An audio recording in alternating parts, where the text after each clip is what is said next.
Hello there. What is going on, everyone? Today we are starting a new series of Star Wars Legion videos dedicated towards explaining and breaking down the new battle cards that were released with the new edition of Star Wars Legion. This has been a patron requested video series, and we're talking about it today with the first in what will be a multi-part series talking about different battle cards, hopefully explaining those. If you guys are new here to the channel, I'd love to have you stick around. Click that subscribe button, stick around, join the conversation. There's links in the video description below for our Discord and other social medias and Patreon as well if you're interested in supporting the channel and becoming part of the team. There are also going to be future contests running. We're going to be announcing the winner for our most recent giveaway for a $25 Amazon gift card at the end of this video. If you want to enter to win future giveaways, you just have to be a subscriber and leave a comment on this or one of my videos. Let me know what you want to see next. Today we're going to be talking about recover the research. Now this is an objective. This is the first of many that we're going to talk about. Of course, there are lots of other battle cards that we're going to talk about, and we're not just going to talk about objectives. We'll also talk about secondary objectives and the advantage cards. But I wanted to start with a big one, and I really like recover the research to be the inaugural discussion point because of the fact that it does have so many POIs. Those are those big red Pokeballs that go out on the map. They're basically kind of replaced what used to be the old objective tokens. They're much larger. They're 2 inches in diameter. They're big old tokens. And I want to talk about first how you go about setting up the board for this one, because this one does have 6 tokens. So when we look at this map, this is the objective map for Recover the Research. This one is outlining the blue and red player starting area. This is your deployment zone. This is your friendly territory, and this can be referenced by lots of different cards, secondary objectives, advantages, and things like that, or like R2-D2 with secret mission and things like that. But it's going to be 9 inches out. Now, the important things to notice when you're looking at these is the 1 and the half. The 1 represents a range 1, which is 6 inches. Now, that's your standard range 1 tool. The half represents the range half, which is a newer range of measurement that is 3 inches long. Now, you can use a standard tape measure for this or a ruler, roughly about the same length as the Speed 1 maneuver tool, but not exactly identical, so it's not always the preferred way to measure. But in a pinch, you could do that to get a rough estimate. I think it's like a millimeter or 2 off. A lot of people have been 3D printing tools, objective tokens, all kinds of stuff for the new stuff. Now, this all will be available at some point, I think in 2025 when there'll be hard copies of all of these things, and I'm sure there'll be half-inch tools that are available for everybody. For right now, one of the things that you can do, if you have a tape measure, you can just mark off 9 inches, which is going to represent friendly territory.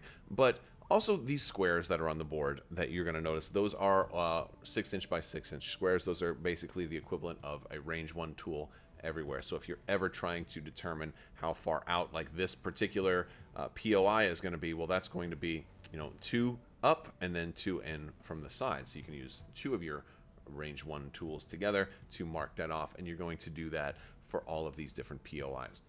Basically what this means is you're going to have different POIs, 3 that are close to your friendly territory and 3 that are close to your opponent's friendly territory. Now, that does mean that each player is going to have one that's a little farther out, like the red player is here. That one's a little farther out. The blue player is going to be a little bit farther out on that side. And then 2 that are just a little bit closer together, but still you're going to have a lot of scoring potential. Now, what do these POIs mean? Well, for every objective, they're going to be a little bit different, but for Recover the Research, they're going to be labs, is what we're going to call them. And again, like every current objective, scoring doesn't begin until round number 2. I like how they have kind of left that open, though, because it does kind of leave the door open for potential scoring on round 1 at some point, maybe down the road. That's a door that's still open. But for right now, every current objective only starts scoring on round 2. So that means during your initial deployment, you don't have to be in position to score right away, but you want to set yourself up for that next turn where you can score on as many of these as you can. So starting in the second round, during each end phase, players score a victory point for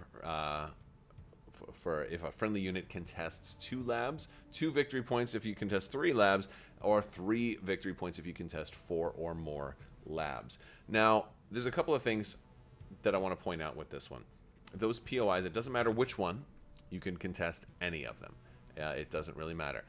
You want to basically have at least 2, but you really want to try for 4. The important thing about this one is that it uses the word contest, which means that you don't have to secure these POIs, you just have to contest.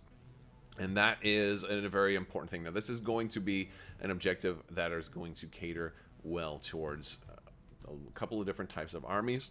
One of the things that's going to work well is if you have a high unit count. If you're running lots and lots of units, it doesn't matter how big the unit is. It could be single units, it could be strike teams, it could be, cheap operatives like R2-D2. It could be a lot of things like that. R2-D2 actually could work pretty well. Secret Mission could work pretty well because at some point, yes, you do have 3 that are close to you, but you're not going to get that 3rd victory point unless you contest at least a 4th POI, which means you're going to want to move at least 1 unit across the board closer to enemy territory, which means it could be a little bit dangerous. Now, if you are doing that, you could potentially have an opportunity to get like R2-D2 just in opponent's territory, but still within 3 inches of that far POI, and you could potentially double up and get an extra victory point. It's certainly possible, but it's always risky to do that. So still, Recover the Research works a little bit better for high activation lists. If you've got lots of units, you have a lot more opportunities to score. You don't have to have, you don't have to have secure on these objectives. Now, what's the difference between secure and contest? Great question. I'm glad you asked. Secure means you have more unit leaders within scoring range, which is the range 3 of one of these POIs, than your opponent does, which that one can be tricky. It can be hard, especially when you're going towards an opponent's territory. Of course, you want to take advantage of the terrain that's here too, but normally you only have to have 1 if you want to contest. In this case, this might mean your opponent has 4 dudes all right up here, really locking this one in, the emplaced troopers ready to go. And you can just take 1 little rebel trooper or B1 battle droid or what have you up there, just, kind of end last activation. Oh, they move up and now they're contesting. Boom, that's my 4th one. I score 3 points. The difficulty with this one is it doesn't stop your opponent from scoring on you either. You're not able to just, stack a whole bunch of units on 1 POI and stop them from being able to just march somebody up. So this is a really bad one if you have low activation count. If you aren't going to have as many units that can contest, and also if your opponent's going to be able to go last, then they can take a speedy unit and then just kind of drop them in and get that get that 3rd point. Now this does mean that there's a very likely situation that both you and your opponent are going to be scoring 3 points during each scoring round on this one. So this can lead to quicker games, and that can sometimes be a good thing if you're looking to get a quicker game in. Now, the other thing that's pretty interesting about this one is that it also works well if you have large vehicles. Large base vehicles can potentially contest. There's a lot of opportunities here to kind of bring up a big old tank or something like that and park it between 2. Now, all of a sudden, 1 vehicle can contest 2 POIs. And that is definitely something to consider whenever there are POIs that are fairly close together, and also freeing you up from now I can take the whole rest of my force and go down and try to cause problems for all of these other POIs. So again, you have a lot of options on how you want to approach scoring here, spread out with lots and like a whole swarm, or have some larger vehicles that can cover multiples depending on where they are, and of course depending on terrain. And that's something you need to think about too when looking at the board. Now, there are some really interesting secondary objectives that I feel kind of work interestingly with this one. First one is Destroy the Enemy Base. I want to talk about Destroy the Enemy Base. One of the interesting things about Destroy the Enemy Base is the fact that this brings 2 more POIs into the game. This is one of the reasons why you will always see sets of 8. Of course, running this particular combination is the only way that you can currently get 8 POIs out on the battlefield, but that is a very, very fun one. If you want to really max out different objective tokens, this is the way to go, or those POIs. I also think Recon Mission is a cool one to do with this one because of the fact, again, these POIs are fairly consolidated. There's a lot of POIs together. Your opponent's probably going to want to be contesting as many as possible. I think you're going to have a lot of opportunities to have somebody out there with a scanner that's at range 2 of 2 or more units. You're going to be able to score points from this one. You're going to be able to also put out a lot of observation tokens. And of course, observation tokens are going to be important because the only way to stop your opponent from contesting is either to suppress them so they don't count. I mean, not just suppress them, but suppress them to the point of panic, so where their unit won't count, or to just straight up kill them. Like, unit removal is a good thing here. It is definitely one of those ways to make sure that they don't just take that one speedy unit and just jump him right in at the end. Or if they do it, they'll only be able to do it once. So that's certainly a thing, and recon mission can kind of help with that. As far as the advantages, I like ordnance and strafing run.